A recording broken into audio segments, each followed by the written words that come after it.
episode 5. We're back again, and today we are talking about, it's the first drive pedal that we've looked at. Yep. If you can even call it a drive pedal, because it's sort of like a boost, overdrive, fuzz, all combined. That's definitely a drive. It sounds like drive to me. Yeah, I would class that as drive. Well, yeah, arguing over semantics, you know. That's what I like to do. Yeah. So we're talking about the Hotcake by Crowther Audio. So it's made by Paul Crowther in his shed in New Zealand somewhere. Is he in New Zealand? Yeah. I don't know why I always thought he was from the UK. No, he's based in New Zealand. Oh, okay. He actually designed. He's not. He was actually a drummer. Okay. Believe it or not, it's the first pedal built by a drummer that wasn't a drum pedal of some sort. He actually designed it when he was touring with a band called Split Enz in the 70s. The initial design of it, I believe, was included into the guitar. Okay. It was like the circuit was sort of put into the guitarist could just flick a button on his guitar and have drive for solo, and then that's cool. And then he kind of developed it into a pedal. So it's been around for a while, although not that many people know about it, or there isn't a lot of sort of information on it out there. But yeah, it's a really cool pedal. I remember I hadn't heard of it at all when you first said about getting another one. Well, yeah, I've actually owned 2 of these over the years. There's 2 versions. There's the original version, which I had about 10 years ago, and then the next version is called a Bluesberry version, and inside there is basically a couple of little dip switches. Right. One which does the normal mode and one which does the Bluesberry mode, and the other dip switch is for guitar and bass. Okay. So you can use it as a bass pedal as well. Have you been in there? Have you? Yeah, I've had a mess around with it. I can't notice any sort of discernible difference whatsoever. But you know, maybe that's just me. But yeah, so I can't remember why I sold my first one, but I regretted it so much that I bought another one. I think I must have been a bit strapped for cash and sort of, or traded it for a tube screamer or something. I don't know. You experiment, don't you? Over the years, you play around. You don't even realise what you've got at the time. Sometimes. I completely regretted it, and so a couple of years on, I sort of rebought it off eBay, or bought the slightly newer version. Yeah, and it's a great sounding pedal. It does a lot. So we're plugged into the Blackstar at the moment, but we'll probably plug into the AC15 as well, just to demonstrate how it does react quite differently with this. So we're just into the clean and the Blackstar. So every context I've heard the Hotcake mentioned in, it has been in regard to using it with a Vox amp. Yeah, you can use it with other amps, but you have to sort of. You can't. Something magic happens with a Vox, though. In my experience with it, using it with a few different amps, it's like you end up having to tweak it to the amp, to get the most out of it. Which makes sense. Initially, so do you want to give us just some clean? Yep.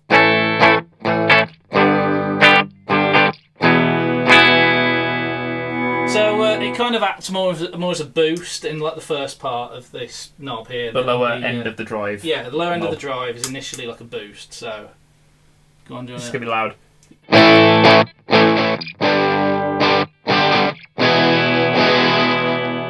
Right the way over, as far left as it'll go. Yeah. Now.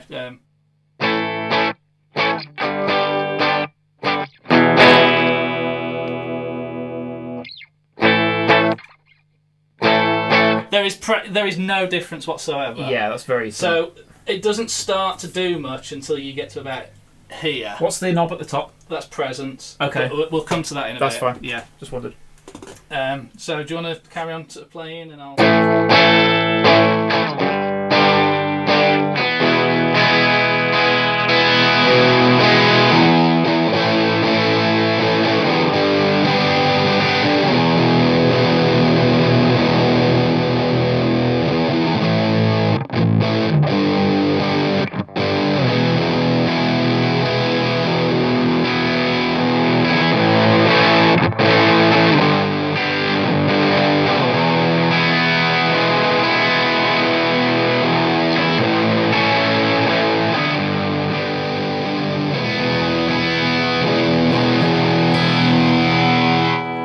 Wow. Yeah, so that sounds amazing. You go right the way through from like virtually nothing to like a little bit of like a sort of a slight crunch. So it's almost like it goes sort of up to about here is just like a clean boost if the volume is full. Then once you sort of start getting into this kind of region, it's more of just like your kind of Marshall-y, tube screamery sort of drive, but like a little bit warmer. Right. But you also then have to start turning the volume down, otherwise it starts getting really loud really quickly. And then once you're right the way over to here, it's just insane. It's like proper sort of full-blown fuzzy loveliness. And that's really when the presence knob, as you probably saw, just kind of comes into its own for just giving it like the punch. I really liked. There was a sweet spot in there at one point. I was like, "Ooh, leave it," and then you like carried on. I'll come back to that later. So was it about? I can't remember. It was. I looked like it was somewhere nearer the noon kind of position, but then the fuzz was like all the way up.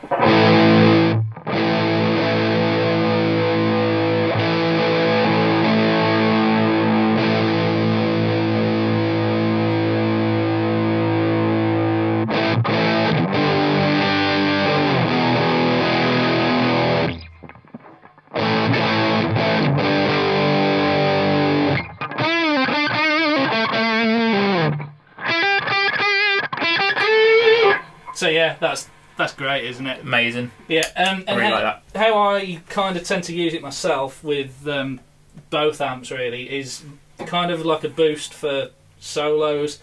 So my general drive is just having the Rat kind of set like this. Go on, Phil, do you want to just...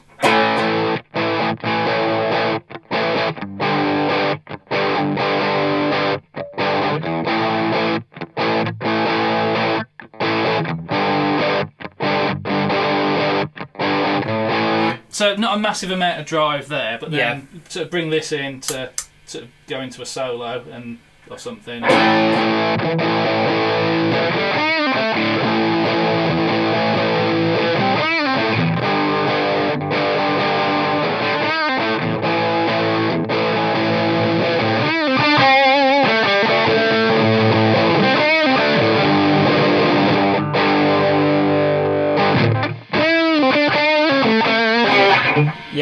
Yeah, that's great. It sounds really, really good for that. Stacking it with the other thing, that sounds or amazing. you can kind of do it vice versa as well. Just change the settings around, and using the Rat sort of stacked with it, as a boost sounds great as well. Yeah. So yeah, that's kind of personally how I like to use it with with both amps. But yeah, so I think we're probably going to cut this bit now while we I was going to say, speaking of which, let's do that. So, into the box. Yeah. Right, so we're back now, and we're into the AC15. So if you just want to give it a bit of clean, I will give it a bit of clean. Yeah. That's punchy. Yeah. So already it's not as clean as the Blackstar, even though that's like set as about as clean as I normally have it. It's like...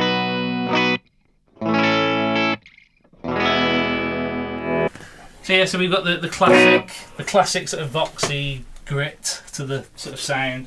I love that sound. Yeah, it's brilliant. Yeah. So so here we go with the Hotcake. So the same settings sort of that we had with the Blackstar, which practically did nothing. Yeah. So do you want to start, and we'll just go from nothing again?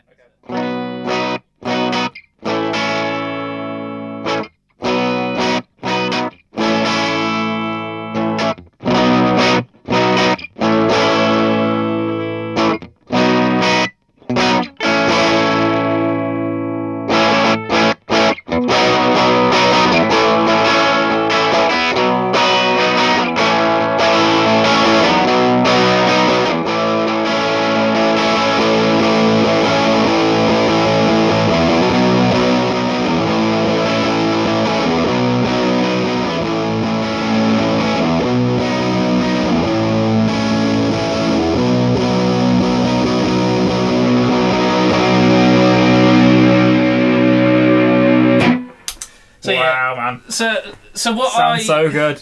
So what I mean, I don't know how this sort of thing works, but what I think is happening is that it's kind of in the earlier sort of stages of the drive pop, it's kind of starting to push the amp into its natural kind of breakup. Yeah.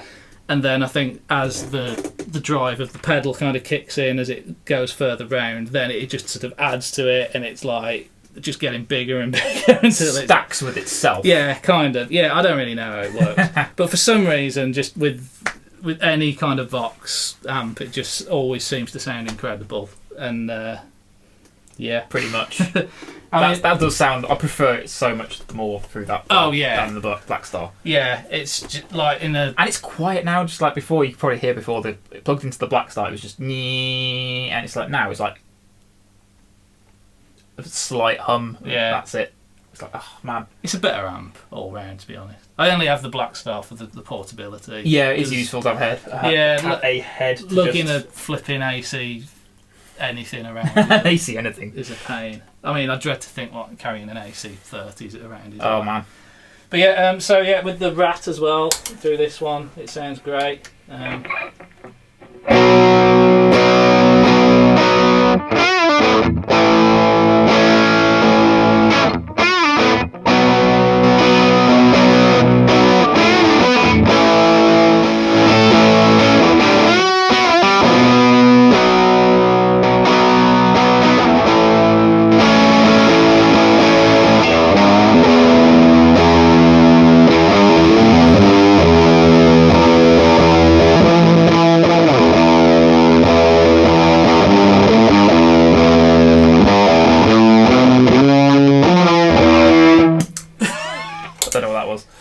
So that sounds amazing. I didn't actually know it went up that extreme. Oh yeah, I've probably never used it like that when we're playing together. But yeah, so as you can see, really, really versatile pedal. Yeah. And how much are they? I had a little look earlier, and the sort of asking price I saw brand new on places like GAC and a couple of other places, about 175, 180 quid. Wow. But and they don't come up that often on eBay. Does he still make them? Oh yeah. He still makes them. In fact, there's a really good video on YouTube which I'll try and find a link to, with an interview with him recently, just a couple of years back. Okay. And I mean, he's proper old now, but he's just there in his house, and he's like, oh yeah, I put the bits on the board, and my wife paints the box, and and then I sign it. Like I mean, if you open it, there's like handwritten notes inside. Really? Yeah. That's cool. Yeah. So he puts his own handwritten serial number in and then signs it. No way. So yeah. Does he sell them on a shop or anything? Or does he just dispatch them to? I think he just dispatches a few at a time to shops. You had only used to be able to get them from his shop, I think, but or mail order back in the day, I'm not sure. Right. But yeah, so yeah, great pedals. Then cool. I can't think of much else to say about it. Really. No. I was going to say I can't think of much else that does what that does in such a small package. Yeah. Like how many drive pedals go the full range from boost to like subtle boost all the way up to fuzz. Yeah. I mean, that's a massive amount of range from a single pedal with only 3 knobs. That's pretty amazing. Yeah, and it stacks so well with other stuff as well. Yeah. Like it's one of my all-time favourite pedals, I think. I can't see me getting rid of this one in a hurry. Awesome. The way I found out about it was so when I was first playing the guitar, I was really into a band called the Ocean Colour Scene, and their guitarist Steve Craddock. I was looking into what pedals he had, and that was one of them. And I was like, I've never heard of that. Did he use a Vox? No, he actually back in the day he uses Blackstars nowadays. That's weird. That's bizarre. Artisan 30s. But back in the day, he used to use Marshalls. Right. And they said, it sounded great through. Well, it sounded good through the Blackstar. Yeah, I just prefer it through the Vox. Yeah. I mean, like most other people I've seen using them play them through Voxes. Yeah. I've always recommended people on Reddit and stuff. Yeah. Like, say like, oh, I've got a Vox. What drive pedal should I get? I'm like, Hotcake. My mate's got one. It's amazing. Noel Gallagher apparently uses one, although I've never seen any evidence of this whatsoever. It's just the internet. I think he maybe bought one once.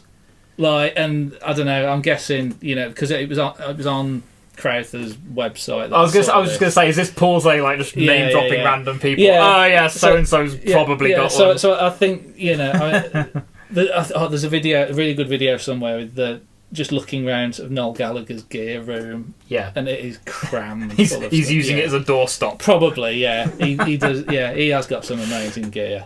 So anyway, so that's the Hotcake. Awesome. Yeah. Very cool. So yeah, as always, if you have anything to say it down below. Yeah, or please subscribe. Or keep it to yourself. That's probably better to be. If it's negative, you can just Don't tell what you were going to say. Don't tell us. How fragile. I don't know myself. Take it. I don't know what I'm going to say myself all the time. Yeah, well, I think we'll have to leave it there for today. Yeah. Take care, everyone.